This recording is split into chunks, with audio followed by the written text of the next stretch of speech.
Você nunca está só. Eu brincava e dizia assim, serve uma taça de vinho e celebra o amor que vive dentro de você. Celebra o amor que vive dentro de você. Porque nós nunca estamos sozinhos, nós somos habitados por alguém. Nós somos habitados por alguém. Nós somos templos do Espírito Santo, nunca estamos sozinhos. Então essa é a alegria no Espírito, fruto dessa comunhão no Espírito. E outra coisa, muitas vezes, por que nós estamos enfraquecidos? Porque não estamos cultivando a alegria. Quem como Deus? É bom demais ouvir esse brado de vocês. Quem como Deus? O Imaculado Coração de Maria triunfará, gente, viu? Que bom nos encontrarmos aqui, agora à tarde, né? E feliz também, tanta gente aqui nesse auditório da TV Século XXI. Vocês que acolheram esse convite, esse chamado, que tenho certeza que foi do Senhor para estarmos aqui. Você também que está nos acompanhando de casa, ou de tantos outros lugares, através, não é, da nossa transmissão, através do canal da Rede Século XXI. E o tema que nós trazemos nessa tarde, né, é uma continuação exatamente do tema que nós estávamos tratando hoje pela manhã, enchei-vos do Espírito Santo, porque a alegria que não passa, ela é fruto do Espírito Santo. Mas, minha gente, vocês sabem por que Jacó era analfabeto? Vocês sabem disso aí? Por que diz que Jacó era analfabeto? Sabem, músicos aqui? Gente, deixa eu ver aqui, ninguém. Pois é, porque ele amava Raquel e não Lia, entendeu? Mas vamos lá. Tem dia que a gente tem que pedir esse recurso, tem dia que a gente tem que ir atrás de uma piadinha assim, inocente, para a gente rir um pouquinho e desanuviar, não é? E poder tirar aquela nuvem negra. Mas a gente precisa rir, sim. A gente precisa, o humor, né? É cultivar esse bom humor, isso é saudável. E a gente precisa, às vezes, o que nós enfrentamos, realmente é algo, o que nós enfrentamos é muito forte, né? O mal é muito forte, mas nós temos o Espírito Santo que é o mais forte. Mas, ainda assim, nós somos como o pequeno Davi diante de um Golias.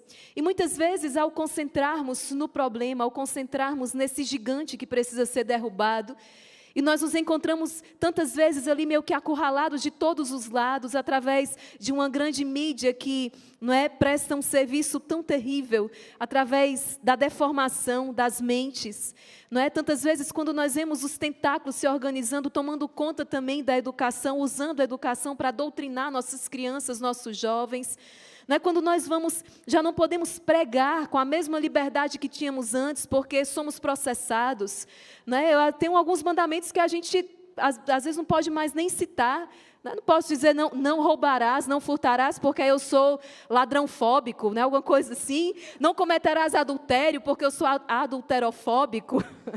Claro que eu estou aqui exagerando, porque vocês entenderam aonde eu estou, em que ponto eu estou tocando, que eu já nem posso mais falar aqui. Então, diante de toda essa pressão, às vezes a gente pode começar a ficar um pouco, a gente vai ficando sério demais, a gente vai deixando que a tristeza possa entrar no nosso coração e a gente não pode fazer isso. De fato, nós precisamos encarar com alegria, porque Jesus já venceu. Ele disse, eu venci o mundo, sabe? Eu venci o mundo.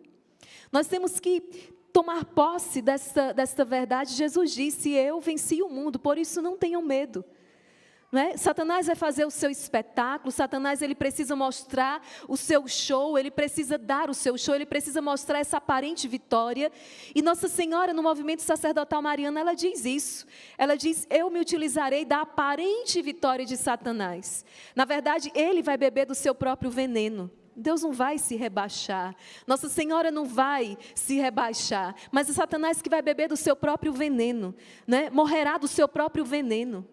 É isso, nós rezamos isso inclusive com a oração de São Bento, a cruz sagrada seja a minha luz, não seja o dragão meu guia, retira-te Satanás, nunca me aconselhe coisas vãs, é mal que tu me ofereces, bebe tu mesmo dos teus venenos.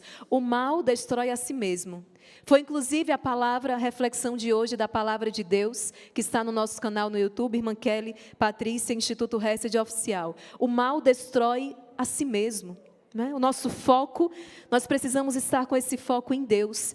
E Santa Teresa dos Andes, uma monja carmelita por quem eu tenho uma especial devoção, ela vai dizer: Deus, alegria infinita. Deus, alegria infinita. Eu estava ali nos bastidores, mas acompanhando pela TV o louvor de vocês. Que louvor maravilhoso. Uma alegria genuína, essa alegria fruto do Espírito. Impressionante, não é? Não é fora daqui, muitas vezes, para que aconteça algo assim, se precisam de tantos combustíveis de fora, não é? Se precisam de tantas substâncias, tantas vezes, para poder fazer aquilo que nós fazemos no Espírito Santo. Aquilo que nós fazemos no Espírito Santo. Uma alegria genuína. E o nosso coração vai elevando até o coração de Deus. A dança é algo belo. O problema é que quando a gente fala em dança, a nossa mente já está completamente poluída pela dança, tantas danças que nós vemos aqui que eu não vou nem mencionar. Mas essa dança, como Nossa Senhora, Nossa Senhora, imagina nas bodas. Você pode dizer: nossa, nunca imaginei Nossa Senhora dançando. Essa dança que nós conhecemos aqui no Brasil, Nossa Senhora realmente jamais dançaria. Mas a dança hebraica, os movimentos, as irmãs lá em casa, quando tem grandes solenidades, elas dançam. É algo que, talvez muitos de vocês nem imaginam. É uma dança com toda uma riqueza de simbolismo, onde cada movimento do braço, cada movimento do corpo é um glória a Deus. Porque o Senhor diz também: louvai ao Senhor também com o seu corpo. Nós não somos puro espírito, gente, Nós não somos anjos, mas nós somos homens, nós somos dotados de alma, nós somos dotados de espírito e corpo, e o nosso corpo precisa também louvar ao Senhor. Como o rei Davi que dançava, glorificando o Senhor. Então Jesus com seus apóstolos também nas bodas, dançando, louvando a Deus. Essa é a verdadeira dança, a verdadeira música, criada para a glória de Deus. E manifestação, então, da nossa alegria. O que está lá em Gálatas, no capítulo 5, a alegria que é fruto do Espírito Santo. Na verdade, muitos são os frutos do Espírito Santo. Muitos são os frutos do Espírito Santo. A caridade, a alegria, a paz, a paciência, a afabilidade, a bondade, a fidelidade, a brandura, a temperança. Tudo isso é fruto do Espírito Santo. E trazemos aqui para a nossa meditação de maneira particular, então, a alegria. E aqui eu trago a recordação de vocês, com certeza vocês conhecem aquela parábola do jovem rico, Aquela parábola do jovem rico em que ele, muito entusiasmado, diríamos empolgado, ouve falar do mestre e corre até Jesus e diz: o que eu faço para ganhar a vida eterna? E ele está muito seguro de si mesmo, porque ele observa todos os mandamentos. E Jesus sabe, mas Jesus fala então para ele: filho, observa os mandamentos. E aí ele, quase fazendo assim, mas eu observo todos os mandamentos, o céu é meu. Observo todos os mandamentos. Jesus então percebe que no coração dele existe necessidade de algo a mais, porque em alguns corações Deus cava mais profundamente, E aí Jesus então diz: bom, então só te falta uma coisa. Vai, vende tudo o que tens, depois vem e segue-me. E a palavra diz que aquele jovem foi embora triste. Aquele jovem foi embora triste.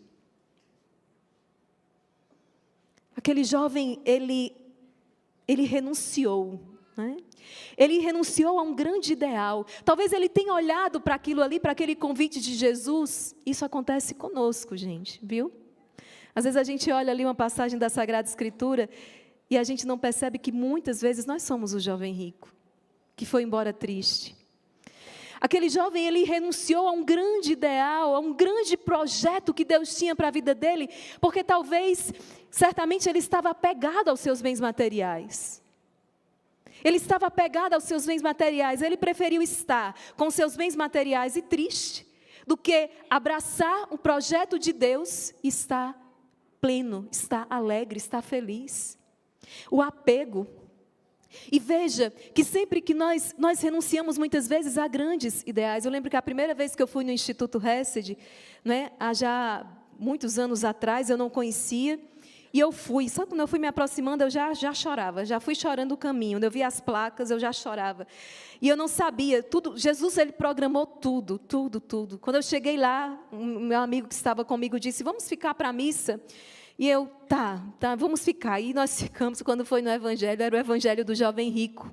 Eu já estava chorando, aí foi que eu chorei mais ainda. Né? Por causa do chamado vocacional, por causa do projeto que Deus estava me apresentando. Eu nunca tinha pensado em ser freira na minha vida. Quando de repente isso surgiu, né? Deus sabia disso, desde o ventre materno já me havia consagrado, desde o ventre materno já me havia chamado, mas eu ainda não tinha me dado conta. Então, quando eu percebi o projeto de Deus, para mim inicialmente foi difícil, até porque eu não conhecia a vocação. Então, imagina que quantas vezes nós renunciamos, não é, a um grande projeto, a um ideal, até mesmo em casa. Às vezes a gente renuncia a um programa que surge ali, que é vontade de Deus, porque a gente pensa, não, mas vai dar muito trabalho. Não, mas isso aqui vai mexer demais na nossa dinâmica, não. A gente às vezes vai à missa no domingo e aí vem um sacerdote, o pároco, um coordenador e diz, será que eu podia contar com você para servir no ministério da liturgia? E a gente já dá um passo para trás, não, aí tem reunião e tem isso e aquilo, e a gente evita. Porque muitas vezes nós vamos nos enterrando ali no poço da acomodação, até mesmo no poço do medo, diante do desconhecido. Não sei se eu vou dar conta, não é, Fran? Não sei se eu vou dar conta. Eu sou fraca, como é que... E muitas vezes a gente vai renunciando, então, a esses... Porque Deus tem um projeto nas nossas vidas. Deus tem um grande projeto. Quantas pessoas renunciaram ao projeto, por exemplo, maravilhoso que Deus tinha na sua vida de formar uma família, porque olhou ali para a família e disse, não, isso aí é complicado demais, esposa, filho, estou fora. Quantos casais que já tendo abraçado o matrimônio, mas se fecham a vida, porque diz, está louco, eu vou criar filho no mundo desse? Não. E Deus muitas vezes queria, né, iria enviar ali através de você, da união de vocês, um filho dele. E vocês se fecham a vida porque vai dar trabalho e tantas outras razões. Mas eu estou dizendo tudo isso exatamente para chegar nesse ponto. Quando nós renunciamos, como esse jovem aqui, não é, do Evangelho, renunciamos a um grande ideal, renunciamos a um grande projeto, seja pela razão que for, porque vai dar trabalho, por causa do medo, nós estamos renunciando à verdadeira alegria. Nós também vamos embora tristes. Nós também vamos embora tristes. E aí outra palavra que também foi a meditação desta semana. O sacrifício, ele é caminho para o sucesso. Não há sucesso sem sacrifício. Aqui vocês entendem o que significa o sucesso para um cristão. É salvação, é vida eterna. É esse o sucesso na vida de um cristão. O sucesso não é de poder encaminhar a família para o céu. O sucesso de, através do meu trabalho, poder anunciar Cristo, através também do meu trabalho, da minha profissão. Esse é o sucesso, esse é o nosso ganho. Os tesouros que nós acumulamos são tesouros que a traça, a ferrugem não destrói, não corrói, o ladrão não rouba. Esse é o sucesso na vida do cristão.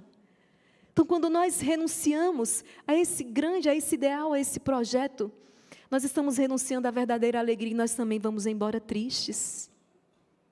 O sacrifício é esse caminho do sucesso. É o sacrifício, o caminho também dessa verdadeira e profunda alegria. E nós precisamos testemunhar essa alegria fruto do Espírito Santo. Eu falava ainda há pouco aqui, nos bastidores, quando estive com a Fran e a Ju, marechais do Exército de São Miguel, e partilhando um pouco as nossas vidas. Eu dizia para elas, muitas vezes nós convivemos com pessoas que não conhecem a linguagem da fé.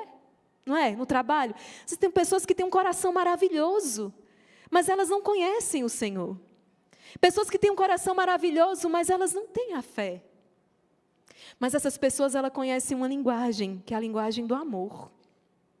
Essas pessoas, elas se deixam cativar e conquistar exatamente pela alegria. Quantas pessoas que chegam até nós e dizem, irmã, eu nunca andei em igreja, eu nunca caminhei em igreja, eu nunca quis saber dessa história, mas a alegria de vocês me cativou. Quantas pessoas que chegavam e diziam assim, eu fui curada da depressão só assistindo a irmã Maria Joana no texto da misericórdia.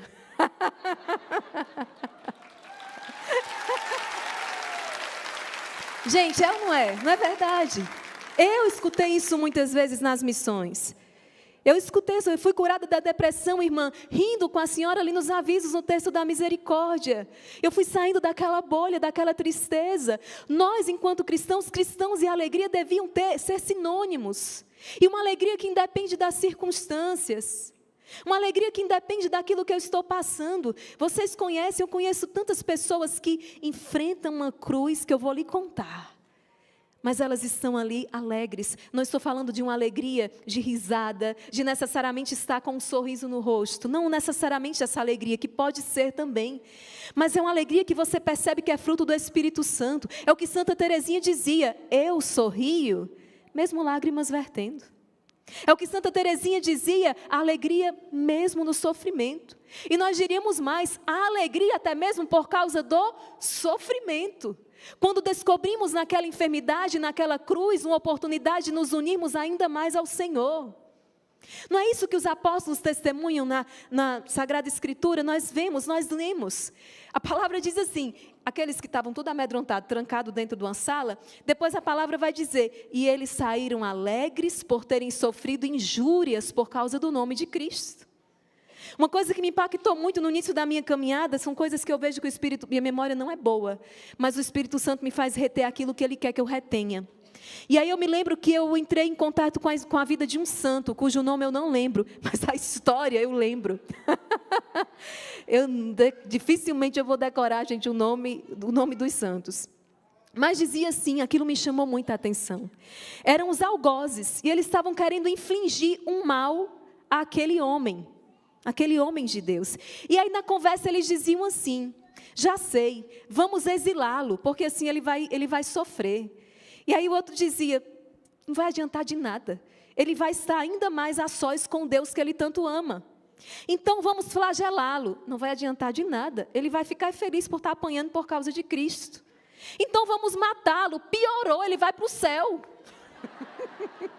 Ainda vai ser mártir por causa de Cristo. Não encontravam maneira de infligir aquele homem, não tinha jeito. Até que por fim eles encontraram uma saída. Eles falaram assim, só tem um jeito, fazê-lo pecar.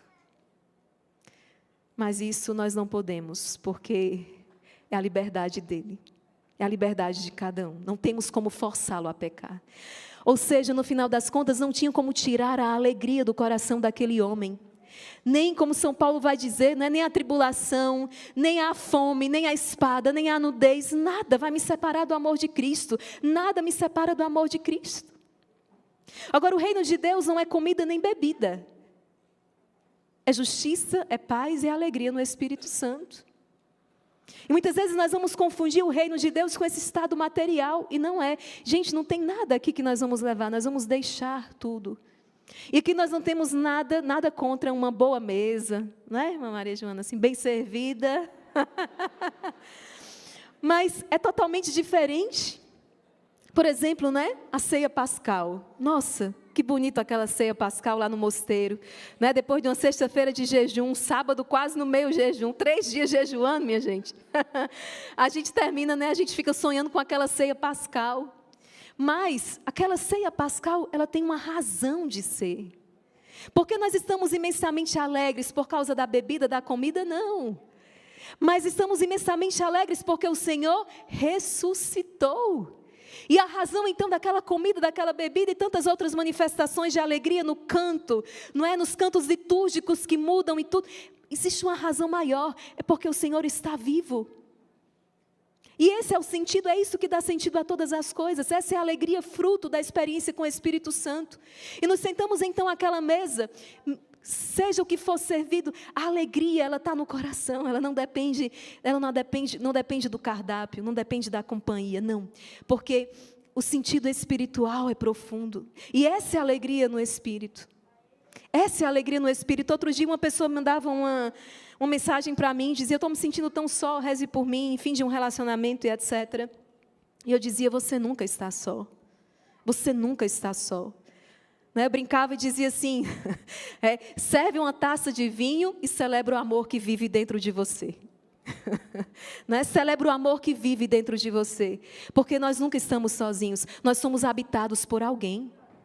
Nós somos habitados por alguém. Nós somos templos do Espírito Santo, nunca estamos sozinhos. Então essa é a alegria no Espírito, fruto dessa comunhão no Espírito. E outra coisa, muitas vezes, por que nós estamos enfraquecidos? Porque não estamos cultivando a alegria. O que é que a palavra diz? Neemias 8. O que é a nossa força? A alegria do Senhor. A alegria do Senhor é a nossa força. Quando estamos alegres, então somos fortes. Uma alma alegre, ela é uma alma forte. Mas como dizia, não é? Um triste santo, não é? Um santo triste é um triste santo. Então, a alegria do Senhor é a nossa força. Essa alegria, como eu digo, que independe das condições, independe da minha conta bancária, independe se eu estou empregado ou desempregado. Porque eu sei que o Senhor que tece os lírios do campo e alimenta as aves do céu, Ele cuida de mim, nenhum fio da minha cabeça cai sem que Ele o saiba. E essa é a minha alegria. A alegria do Senhor é a nossa força. E nós podemos tantas vezes então nos parar um instante e perguntar, mas o que tem roubado a nossa alegria? Quando você vai ler Santo Tomás, você chega a uma conclusão. Sabe qual é o contrário da alegria? É o egoísmo. O egoísmo é o contrário da alegria. O egoísmo é exatamente o contrário da alegria, quando nós somos egoístas, quando nós não somos generosos, como esse jovem rico não soube ser generoso. Aí nós experimentamos essa tristeza. Não é? São José Maria Escrivá vai dizer exatamente, a alegria, ela é fruto do Espírito, e nós só perdemos a alegria quando nós ofendemos a Deus. Aí nós perdemos a alegria. Exatamente por causa que o fruto do pecado é essa tristeza. Então é o egoísmo, o pecado é que causa esse dissabor. E é uma coisa muito interessante que eu queria partilhar com vocês então, hoje, e que me vinha muito forte quando nós estávamos aqui no primeiro momento, na primeira pregação. Que muitas vezes nós estamos experimentando essa tristeza, exatamente porque nós não confessamos os nossos pecados. Davi vai dizer através do Salmo, deixa eu abrir aqui, eu marquei, o Salmo 31. Ele vai dizer, enquanto eu silenciei o meu pecado, os meus ossos definhavam. Gente, isso é tão forte. Enquanto eu silenciei o meu pecado, os meus ossos definhavam. E o Senhor trazia isso ao meu coração, a confissão dos nossos pecados. O Salmo 31, você pode rezar com ele, a felicidade do perdão. A felicidade do perdão, e aqui eu abro um parêntese, né? Partilhava também, né, com uma profissional esses dias, ela psicóloga, eu dizia, está aqui. Por que tantas terapias hoje têm sido ineficazes?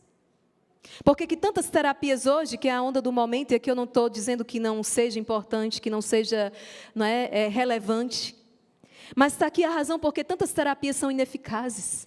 Porque você vai lá exatamente para poder mandar aquela culpa para um porão. Para meio que se convencer de que aquilo não foi um erro, quando o caminho é exatamente o contrário. E é triste dizer, mas está aqui a razão porque muitas vezes até mesmo a confissão não está nos devolvendo a alegria. Quando infelizmente o ministro do Senhor diz que o mandamento do Senhor não é pecado. Ele pode dizer quantas vezes ele quiser, a palavra é de Deus, a palavra não é minha, a palavra não é dele. A palavra não é dele, a palavra é de Deus. Ele pode dizer quantas vezes ele quiser dizer que aquilo não é pecado, como quando o jovem se aproxima da confissão e diz, eu pequei contra a castidade. Eu digo porque os jovens me procuram e dizem, irmã, o ministro do Senhor disse que eu não pequei, não, que isso aqui não tem problema. Bom, então vamos para o catecismo da igreja, vamos ler a vida dos santos, vamos para o magistério, vamos aqui para o que a igreja diz, porque eu também não posso, não é a minha palavra, é o que a igreja diz. Ele pode dizer quantas vezes ele quiser que não é pecado, mas se Deus disse que é.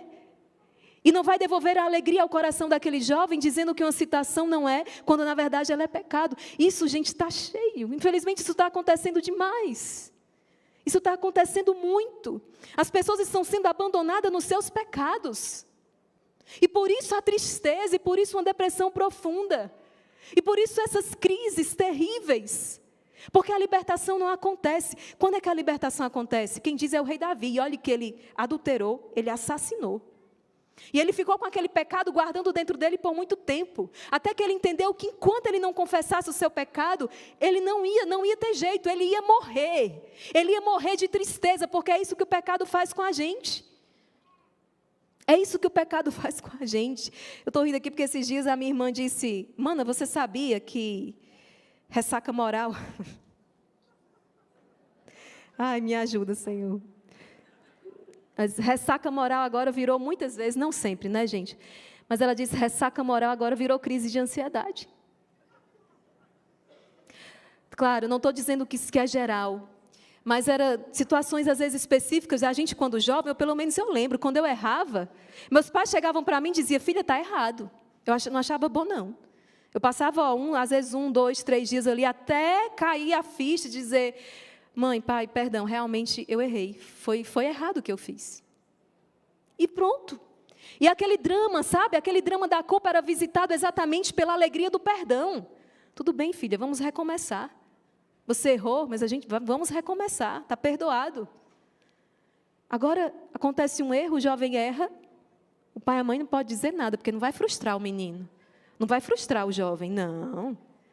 O menino erra, manda para a terapia. E aí, se cair nas mãos de um terapeuta preparado, consciente, né? Não estou dizendo que ele precisa ter fé, não, mas assim, seja reto, vai saber trabalhar. Mas quando não, e todas as profissões, gente, estão cheias de pessoas despreparadas, viu? Não acho que porque o seu filho está com um professor, não acho que porque é um juiz, não acho que é porque é um advogado, não acho que é porque é um psicólogo, não acho que é porque não acho que é porque que vai resolver o problema, não, porque está cheio de profissionais incompetentes. E que estão piorando a situação, muitas vezes, das pessoas. Incompetentes. Incompetentes. E aí, quando chega, muitas vezes, no consultório diante de um profissional despreparado, o que é que ele vai fazer? Tentar anestesiar a consciência desse jovem. Pronto. Começou a desgraça na vida desse jovem. Começou a desgraça na vida dele. Mandou aquela culpa... que era para ser refletida. Esses dias eu partilhava com a irmã Maria Joana uma situação, né? Um filósofo, que depois se tornou médico, né? E ele dizia, aos 3 anos de idade, eu fiz uma coisa errada. Gente, 3 anos de idade. Eu me lembrei de Santa Teresinha, que com 3 anos de idade já queria que a mãe fosse para o céu. A consciência, a criança ela tem consciência, e ela é um ser, ela é uma tarefa, e nós somos responsáveis de formar essa criança. Não podemos entregar ela a si mesma, ela não vai se formar sozinha, não vai.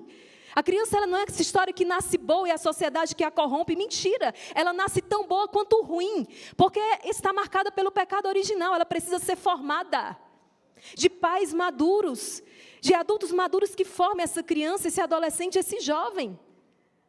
É muito injusto, seria muita tirania deixar a criança entregue a si mesma, aos seus instintos, às suas vontades. E essa pessoa dizia, com 3 anos de idade, eu sofri uma picada de abelha no dedo e fiz um escândalo chorando. E ver meu pai, ver o vizinho, ver todo mundo. Mas ele dizia, 5 minutos depois, a dor já tinha passado. Mas eu continuei berrando, eu continuei chorando muito para ter a atenção das pessoas. Quando ele escreveu isso, ele já estava com 70 anos de idade. E ele dizia, eu nunca esqueci desse auto-engano. Eu nunca esqueci desse show que eu dei. E quantas vezes eu me peguei pensando nisso novamente, exatamente para que eu não repetisse aquilo que um dia eu fiz aos 3 anos de idade. Olha, a pessoa diante da sua consciência. Eu me lembrava que eu aprendi a fealdade da mentira quando eu tinha 5 anos. 5 anos para mim foi um ano muito decisivo na minha formação. E com 5 anos eu menti para a minha mãe. Gente, eu não dormia à noite. Eu passei a noite chorando. Até que de tanto ir ao banheiro e voltar, minha mãe acordou. Quando ela disse, minha filha, o que foi? Aí pronto. Aí eu já estava chorando, eu lembro que ela sentou-se numa cadeira de balanço, eu não conseguia falar. E ela me colocou aqui no colo dela e ficou balançando e disse, seja o que for, eu sou sua mãe, eu estou aqui. Eu nem lembro mais ao certo o que foi, a mentira. Mas eu contei para ela.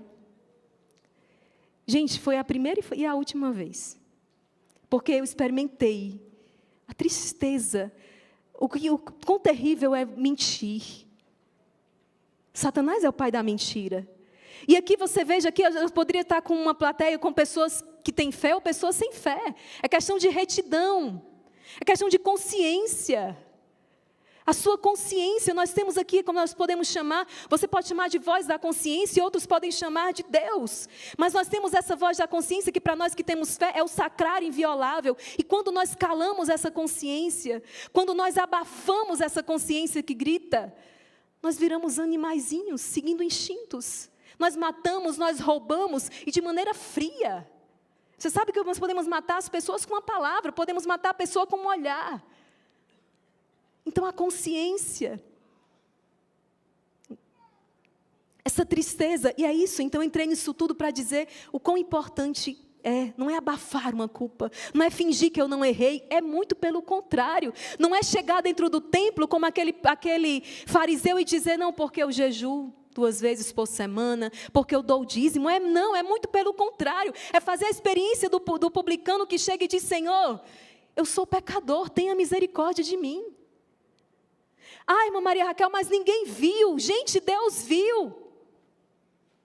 Ninguém viu. Sou ministro de música, estou com a minha vida de pecado mortal, mas ninguém sabe, é dentro do meu quarto, sozinho. Deus viu, e o que é que você comunica com a sua música? Quando você dá uma nota, quando você emite um som, quando você toca uma bateria, é Deus que você comunica se você é um ministro de música. E Deus viu, Deus sabe. É a nossa consciência diante de Deus, não é como uma vida, um Big Brother, porque as câmeras estão ligadas e as pessoas estão vendo. Sou eu e Deus. Eu sou o que Deus pensa de mim, de Santa Teresinha. E quem vai me julgar é o Senhor. Quem vai me julgar é o Senhor, e é diante dele então que eu confesso o meu pecado. É diante dele então que eu peço a misericórdia. Eu estou dizendo tudo isso porque muitas vezes, então, nós experimentamos uma tristeza que é fruto do pecado. Enquanto nós não confessarmos, essa tristeza não vai sair. E pior, é como um câncer, ela vai crescendo. Ainda que ela tenha acontecido quando eu tinha 3 anos de idade, como exemplo que eu dei, e hoje eu esteja com 70 anos. Olha o que Davi fala. Feliz aquele cuja iniquidade foi perdoada. Feliz aquele cujo pecado foi absolvido. Feliz o homem a quem o Senhor não argue de falta e em cujo coração não há dolo. Enquanto me conservei calado, olha o que Davi fala. Enquanto eu me calei sobre o meu adultério, sobre o assassinato de Urias, não é porque para encobrir o mal ele fez ainda um mal maior. Enquanto eu me conservei calado, os meus ossos definhavam. É como aquela febre por dentro, os meus ossos definhavam, entre contínuos gemidos. Dia e noite, a vossa mão pesava sobre mim. As minhas forças se esgotavam, claro, porque a alegria do Senhor é a minha força, e eu não tenho mais alegria de viver, então as minhas forças se esgotam. Então, eu confessei o meu pecado, e não mais dissimulei a minha culpa. E eu disse, sim, eu vou confessar ao Senhor a minha iniquidade. E vós perdoastes a pena do meu pecado. E assim também todo fiel recorrerá a vós no momento da necessidade. Quando transbordarem muitas águas, elas não chegarão até ele. Estou tendo tantas inundações, né? Me lembrei agora, tenha misericórdia, Senhor. Quando transbordarem muitas águas, elas não chegarão até ele. Vós sois meu asilo, das angústias me preservareis, e me envolvereis na alegria da minha salvação. Vou te ensinar, dizeis, vou te mostrar o caminho que deves seguir. Vou te instruir, fitando em ti os meus olhos. Não queira ser sem inteligência como o cavalo, que só ao freio e a rédea submetem seus ímpetos, não. São muitos os sofrimentos do ímpio, mas quem espera no Senhor é envolvido pela misericórdia dele. E ele termina dizendo, ó justos, alegrai-vos no Senhor. Ó justos, alegrai-vos e regozijai-vos no Senhor. Exultai todos vós, retos de coração. É Davi nesse salmo, então, que nos traz a felicidade do perdão. A felicidade de alcançar o perdão de Deus. Mas isso acontece quando nós confessamos diante dele o nosso pecado. Eclesiástico 30. Olha que belo, o Senhor nos exorta a cultivarmos a alegria. Ele diz, não entregue tua alma à tristeza. Não atormente a ti mesmo em teus pensamentos. A alegria do coração é a vida do homem. A alegria do homem torna mais longa a sua vida. Pessoas felizes, alegres vivem mais. Tem compaixão de tua alma, torna-te agradável a Deus e ser firme. Concentra o teu coração na santidade e afasta a tristeza para longe de ti. E é aqui que muitas vezes, não é? As pessoas não veem. Afasta a tristeza para longe de ti. Como? Como? Concentrando o coração na santidade. E o que é a santidade? É amar. E quem é que ama? Quem obedece a Deus. Onde nós sabemos a vontade do Senhor? Nos mandamentos. Gente, precisa ser muito inteligente para saber isso aqui? É quase um jogo de lógica. Não precisa. Não precisa. Basta uma inteligência mínima e a gente compreende isso aqui. Mas, claro, precisamos do Espírito para viver. Como afastar a tristeza? Concentrando o coração na santidade. E ele diz, gente, olha isso aqui. A tristeza matou a muitos. A tristeza matou a muitos. Eu fui no asilo esses dias e eu encontrei lá um senhor, seu José, inclusive entreguei o meu terço para ele. E esse homem chorou do início ao fim, nós chegamos. E ele só pedia o tempo todo, ele dizia, eu quero voltar para minha casa, eu quero voltar para minha casa. Eu estou aqui porque eles não sabem onde eu estou, se minha família soubesse, viria me buscar. Era um senhor bem idoso. E eu disse, ele vai terminar morrendo de tristeza. Se não fizer nada por ele, ele vai morrer de tristeza. A tristeza mata. A tristeza mata e já matou a muitos. Está aqui, a tristeza matou a muitos e não há nela utilidade alguma. O Senhor não quer, aqui sim, Ele não quer esse sentimento de culpa, sabe? Que é aquele sentimento de culpa que levou Judas ao desespero. Não é esse sentimento de culpa que nós estamos falando. Mas é aquele arrependimento que levou Pedro a uma reconciliação com Deus. É esse arrependimento, é essa consciência que leva Pedro a uma reconciliação com Deus. A alegria de ser liberto, a alegria de reencontrar o Senhor, de voltar a andar na luz.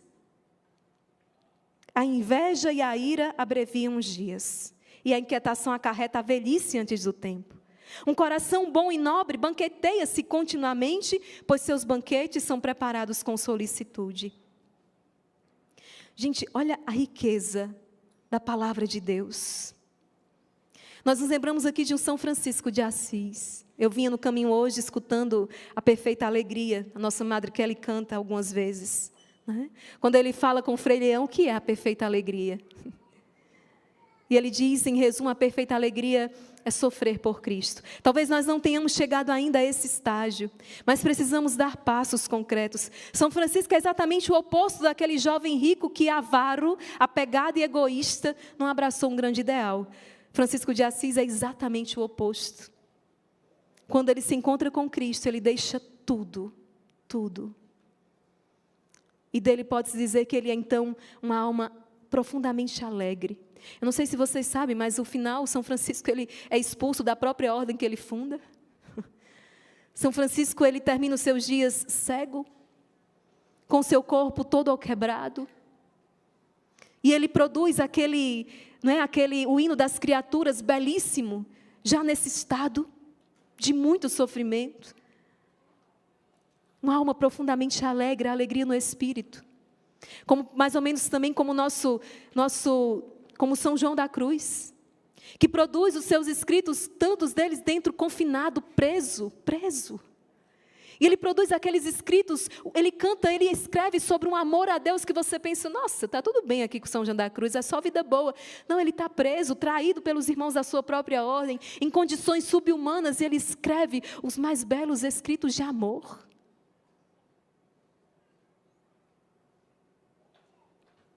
Em que poço, não é?